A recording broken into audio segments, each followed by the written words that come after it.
초등학교, 중학교, 고등학교 학교 다니는 동안 선생님, 선생님 하고 부르다가 대학에 오니까 교수님, 교수님? 좀 어색하죠. 강의 계획서에도 써있는 담당 교수 누구누구. 그런데 강의실에서 만나는 교수님들이 다 같은 교수님은 아니라는 거 알고 계셨나요? 교수님? 강사님? 뭐가 다른가요? 학생들은 이제 대부분 이제 대학에 들어오면 중고등학교 때는 선생님이라고 불렀으니까 대학에서 가르치는 분들은 좀 더 격식 있게 불러야 된다고 생각을 해서 대부분 교수님이라고 호칭을 씁니다. 근데 저는 교수 아니다. 나는 강사인데 그 명칭을 강사님이라고 부르는 건 좀 그러니까 선생님이라고 불러달라라고 얘기를 하거든요. 대학 가서 딱 한 가지 구별할 수 있는 방법은 그분께 어디 계시냐고 여쭤봐서 저기 교수회관에 연구실 번호를 얘기해주면 전임 교수고요. 공강 시간에 차에서 기다리는데 뭐 아니면은 저기 휴게실 가서 기다린다. 뭐 이러면은 이제 그런 기타 교원들입니다. 예, 그 교수라고 우리가 통상 얘기할 때 조교수, 부교수, 정교수라는 직함으로 규정되는 정년 트랙 교수고요. 강사라고 함은 한 학기 단위로 강의를 배정받아서 임시적으로 진행을 하고 있고요. 강사와 흡사한 위치를 갖고 있는 기타 교원들이 좀 있습니다. 뭐 겸임교원, 초빙교원, 연구교수, 배우전임, 배우교수, 특임교수, 뭐 기타 등등해서 굉장히 많은 명칭들을 갖고 있거든요. 사실 법적으로는 규정되어 있지 않거든요. 중구난방으로 대학에서 마음대로 써왔습니다. 덥지 않으세요? 그래야 될까요? 강사님은 얼마나 벌어요? 제가 나가는 대학에서 65,700원을 받거든요. 2,000원이 올랐습니다, 올해. 67,700원을 받는데, 한 시간에 한 140만 원 정도를 받아요. 6학점을 받는다고 치면.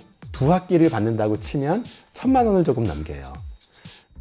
그러니까 제가 책을 사보고 뭐 하는 정도도 좀 빠듯하긴 하겠지만 유지는 할 수 있을 텐데 적어도 결혼은 못 합니다. 맞벌이를 하더라도 맞벌이 한 축으로서의 가정경제에 보탬이 못 돼요. 대학 교육에 있어서 뭐 한 40에서 50% 정도를 감당하고 있고 대학의 연구도 40에서 50% 정도를 감당하고 있거든요. 그런데 수도권 사립대학의 일반적인 그 인건비의 비중이 전임 교원은 대략 한 97%, 시간 강사들이 한 3% 정도가 되거든요. 비용을 절감할 수 있는 아주 좋은 기회라고 생각을 해서 굉장히 많이 활용을 해왔습니다.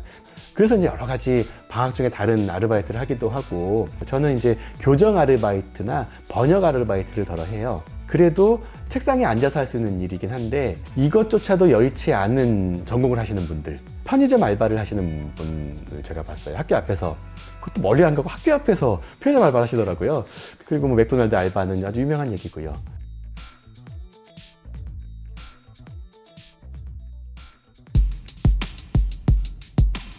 정규직 교수 되는 게 많이 힘든가요?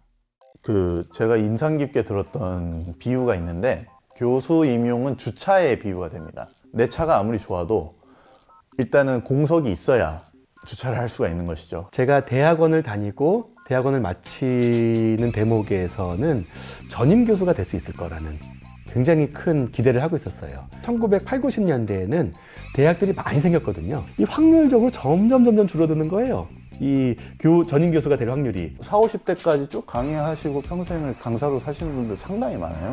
답답하다는 말씀들을 많이 해요.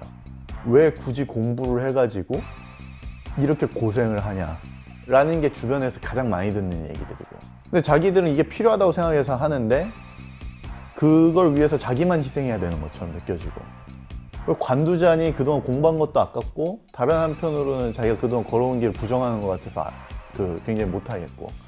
저 근데 이게 저랑 무슨 상관이죠?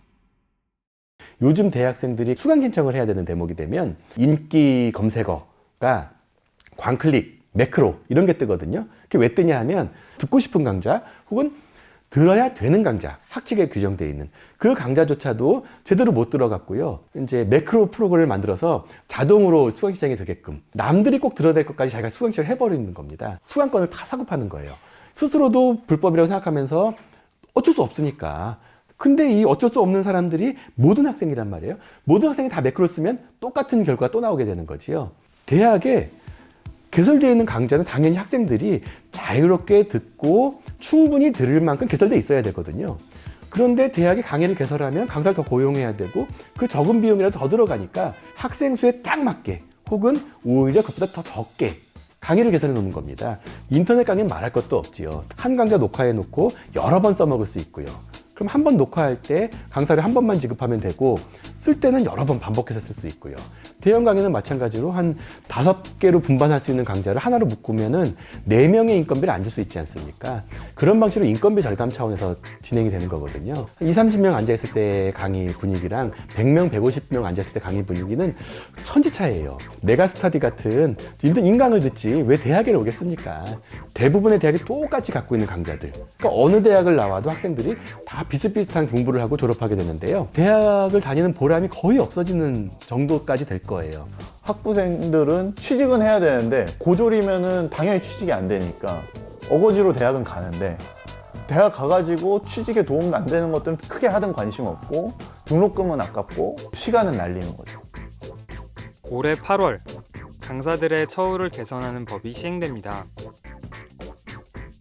대학은 재정 부담을 이유로 강사를 더욱 줄였고 여러 시간 강사들이 일자리를 잃었습니다.